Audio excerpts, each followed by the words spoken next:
So I didn't get your whole story, Sure, Michelle, so if you absolutely. can just state your name and, you know, your story, I guess, what brought you here Okay. today. My name is Michelle Collins, and I'm a volunteer with the New England Organ Bank. 3 years ago in 2007, January of 2007, my brother became suddenly acutely ill, and we thought he had the flu, so we kind of went through that process, and within 2 to 3 days, he was in waiting for a liver transplant. He was an acute liver failure he was in Strong Memorial in Rochester, New York. And that's what brought me into kind of the world of organ donation. It was something that my family had never discussed before, my brother had never discussed with us, and I don't even know if anybody in my family was an organ donor at that point. So within hours of getting to Rochester, he had a liver was found for him, and he received a liver transplant, and he's doing amazing now. So. I was going to ask that, how He's doing. doing awesome. He was an interesting case because his the liver, we had to find something so quickly that it's actually a different blood type, and we kind of at the time thought it was going to be a temporary thing, buying time till we could find a match. And his body, he was in incredible health at the time, and his body accepted it, and he's doing amazing. Wow, that's great. And Yeah. so he hails from the Rochester area then? He's in Syracuse. Syracuse. Yes. Oh, okay. Are we going through Syracuse? I don't think so. I didn't see it on your list, but No. he was out of the Finger Lakes Donor Recovery Oh, Network, okay. which is Rochester, which I emailed Rob and.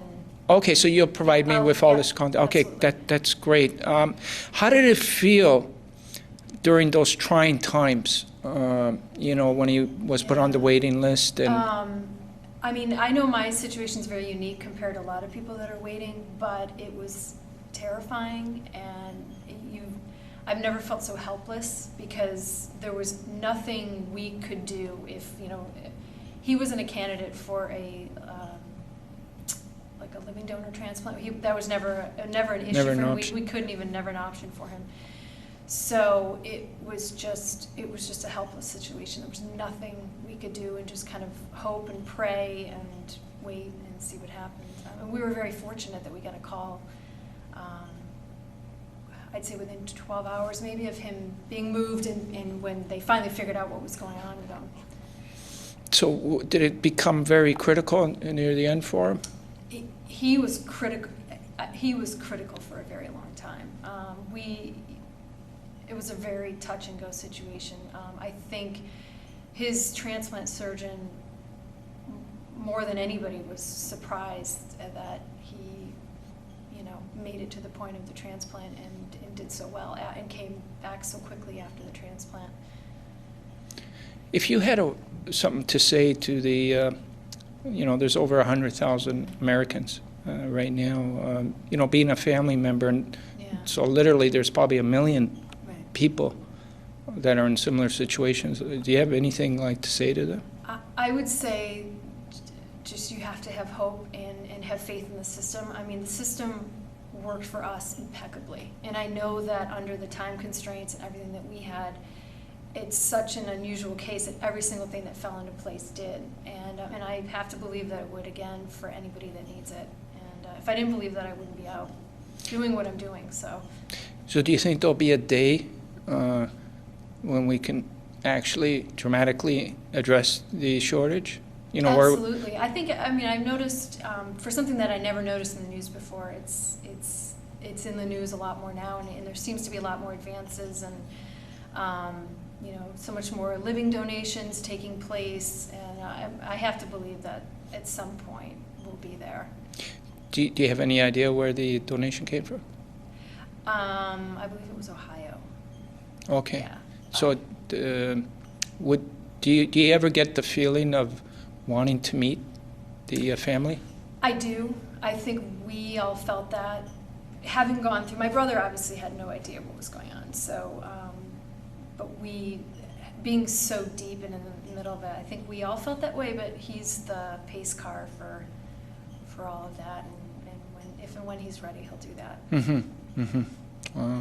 Well, it was great having you out here and Thank carrying you. that torch. Thank you for doing what you're doing. Oh, no, it's, you know, just a bit of insanity involved here too, so I think I got that running in my family.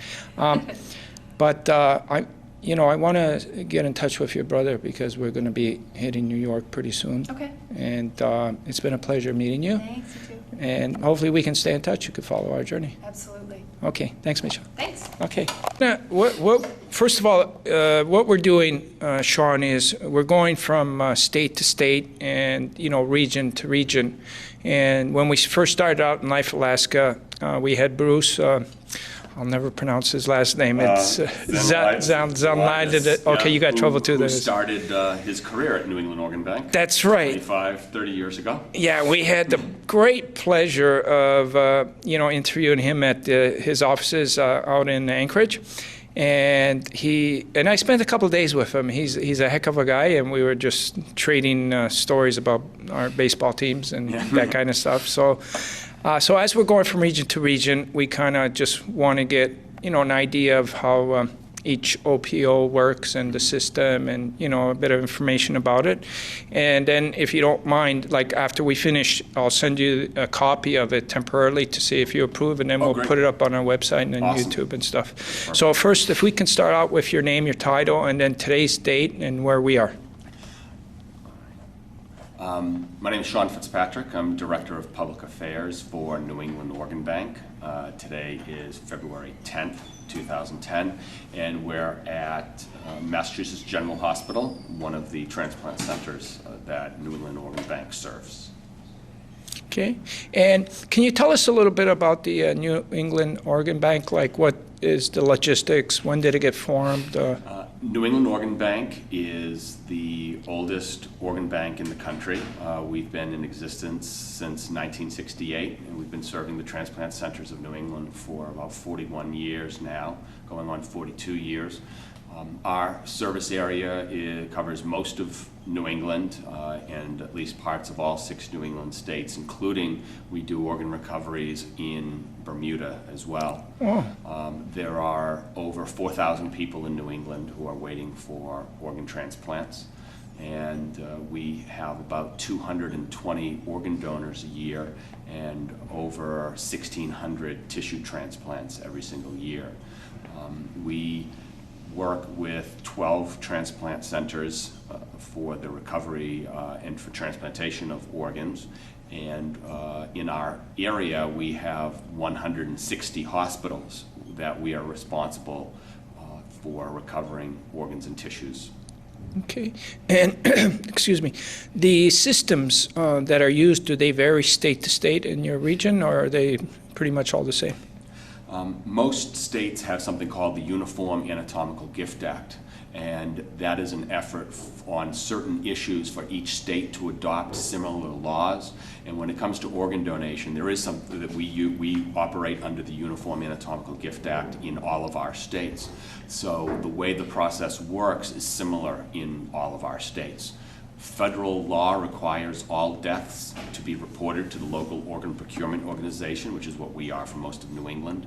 And so in that way, when somebody dies, we have the opportunity to offer donation to families in the instance where an individual has not indicated their wish themselves. We're fortunate in New England that if you sign up on your driver's license, that's legal consent for donation, and that if you want to be a donor, all you have to do is sign up on your license. And if you want to sign up right now and you're living in the New England area, you can just go to donatelifenewengland.org, which is a website where you can register as a donor as well. So we have a pretty comprehensive system to make it fast and easy to sign up. And right now we have over 4 million people in New England signed up to be organ and tissue donors. Very good. In my travels, I know there was a lot of support for that system, and because there was many cases where the because of the timing and everything, and the family not being prepared, and that they overrided the loved one's decision, and then afterwards really regretted it. That's right. We have found that families are very relieved when they find out that their loved one who had just died has already made the decision to be a donor. And that makes the process for them a lot easier. And we know that families, once they get over the initial grief, the fact that somebody was an organ and tissue donor is one of the things that they take from a sad situation that actually held out hope and promise for somebody else. And they're happy that something positive came from something so tragic. Mm-hmm. And so are you aware of how many other regions or states adopt the similar system? Right now, all 50 states have a Uniform Anatomical Gift Act. So the process of organ recovery and tissue recovery is similar in most of the states in the U.S. But as far as legal binding, do all of them adopt that same? The majority of states in the U.S. now do accept the individual's right to make this decision for themselves. I think there are probably only 2 or 3 right now that do not, and they are moving legislation forward to accept it. And so that makes it a state, they have to get that passed in their respective states. Passed state by state, Okay. but it's been a project that's moving along fairly quickly. Okay, great. So is there anything that you want to say, because we're going to be making stops in pretty much all the OPO regions and doing similar interviews and tours and things. Is there anything you want to say to any of your colleagues as we... Yeah, I would say that the Truck of Life is a great opportunity to raise awareness about organ and tissue donation. It's made perfectly for the tastes of media, and that media want these types of events. And it's a great way to involve kids and folks who have been touched by donation in something visible to spread the word about donation.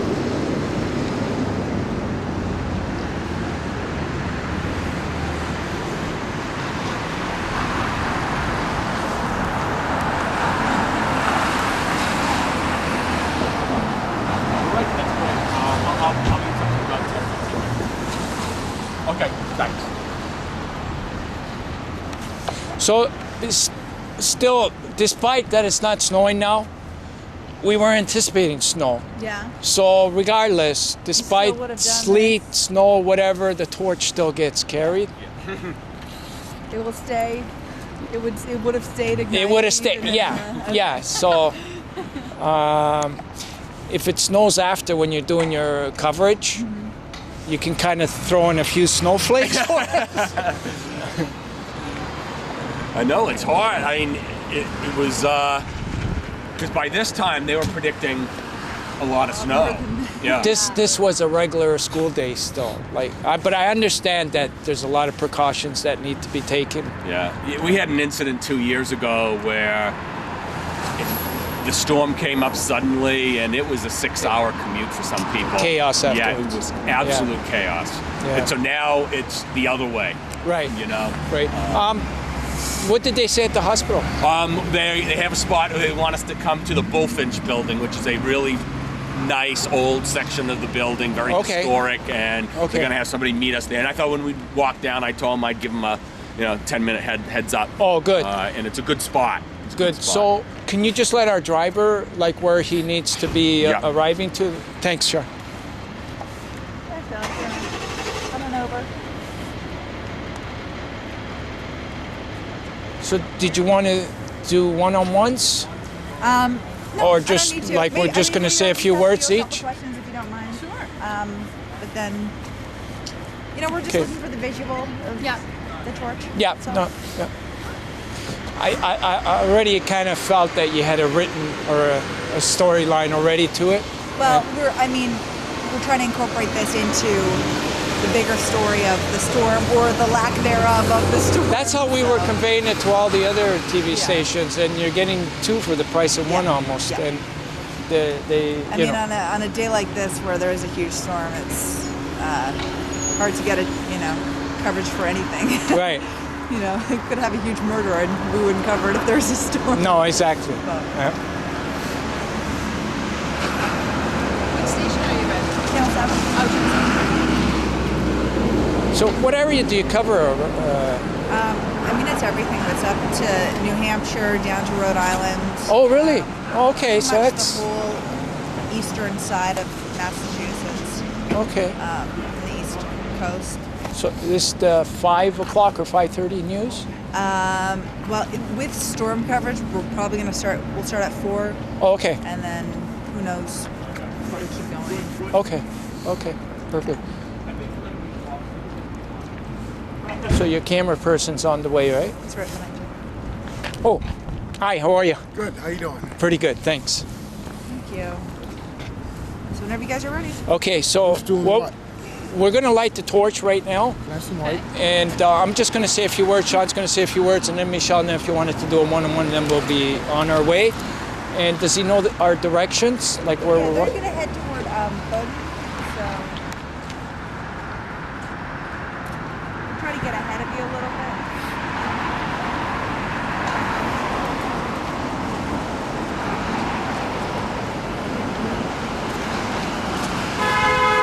Are we good? Yeah, I don't know what you want me to do. Just right there, Sean. If you can get here as well. And then remember, both of you are going to carry it afterwards. yeah. So you ready?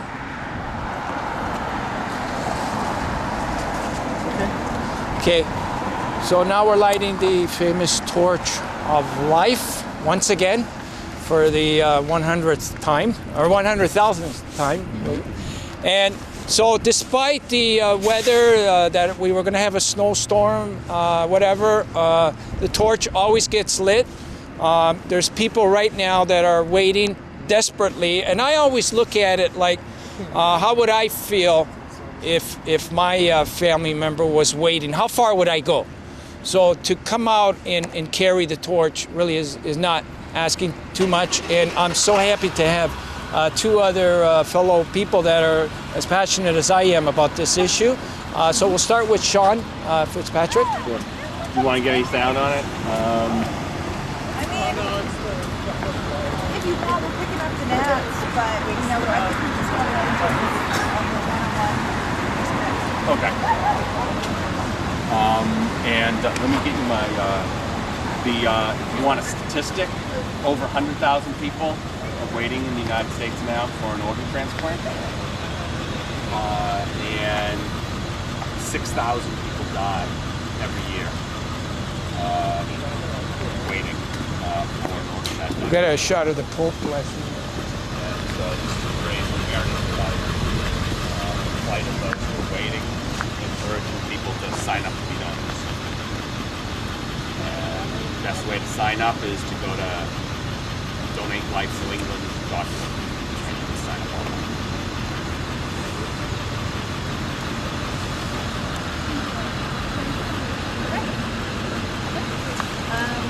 We'll get ahead of you a little bit Yeah. and then just keep Very So we'll give you 5 minutes.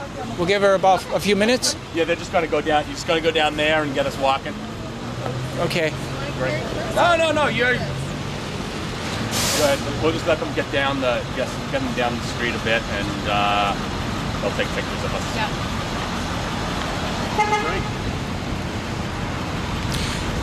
Great. Do we got time to do I it? called them. I said we'll be down there in about 15 minutes, like about 10-15 minutes to get Okay. down there. What time is it now? It's 10 past. Okay. 1. So we're perfect on. After we do the hospital thing, do you got time to do a little tour at your place? Probably not. Not no, today, eh? 'cause I live an hour and a half out. So How I have much to get time do you home. have? Can I do an interview with you? Sure. So And- we can and talk you when too, we get down Michelle? there. Yeah. Okay. Here, want to? Get ready? Sure. Okay. Bob. He's got to get. Oh well. Yeah. Okay. Come on down.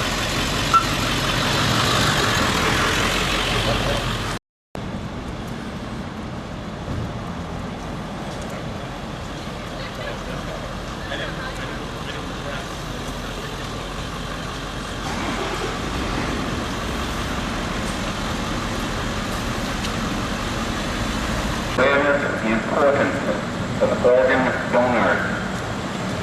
Alongside your organ.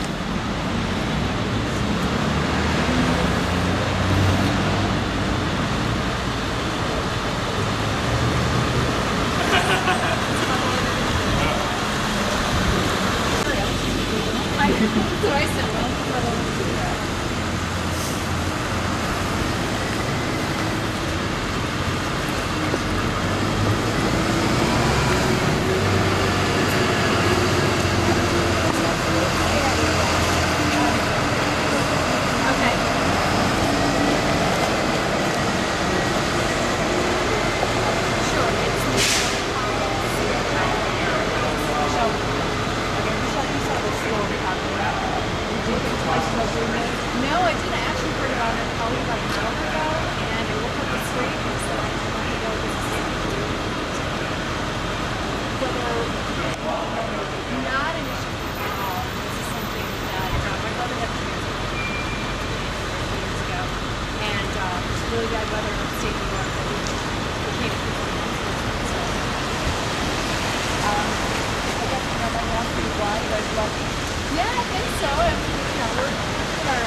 what's so important to you that you should really come back to that a lot. That's it's something very important. Okay, thanks. Good? You guys so much. Great, thank you. Thank you so much. Thank you. Okay. Carrying the torch of life to increase your awareness of the importance of organ and tissue donation. Have you signed your organ donor card today?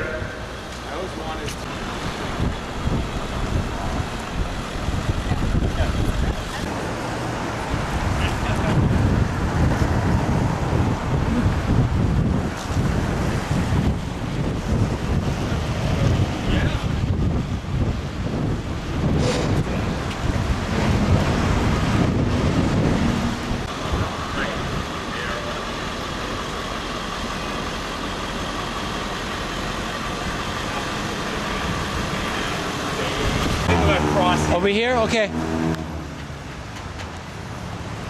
right, back to you. The torch stops for nothing, except on the right. Whoa.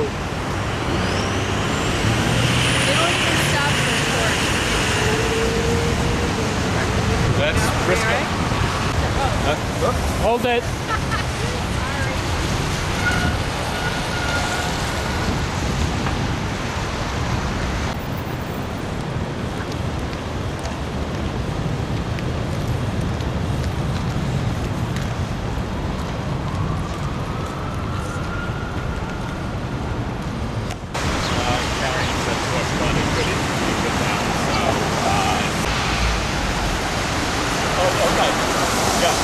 Okay, yeah, so I mean, if we have to wait, that's fine. I think the South Shore had most of it. Where were you? Oh, yeah. So just to remind everybody, we're here in Boston. We're going along one of the major streets here. And Michelle is carrying the report. So behind you. There. Is he coming? Yeah. And beside her is Sean Fitzpatrick, who's the public relations for New England Organ Bank. And we're heading towards the Massachusetts General Hospital. These folks are carried here in the U.S. and waiting every day for tissue donation. Many of them here at Boston's famous Massachusetts General Hospital. These folks are carrying the torch to increase your awareness of the need for organ and tissue donation. There are hundreds of people right here in Massachusetts. Yeah, I know they'll take a right. These folks are carrying the torch today to increase your awareness of the need.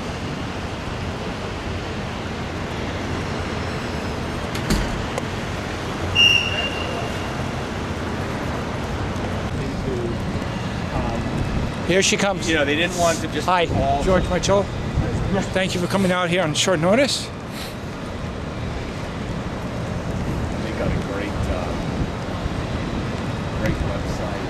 Post all the there in Cambridge. We did a thing with Independents in Latin yesterday. Last week it was Concord, New Hampshire, up at the State House.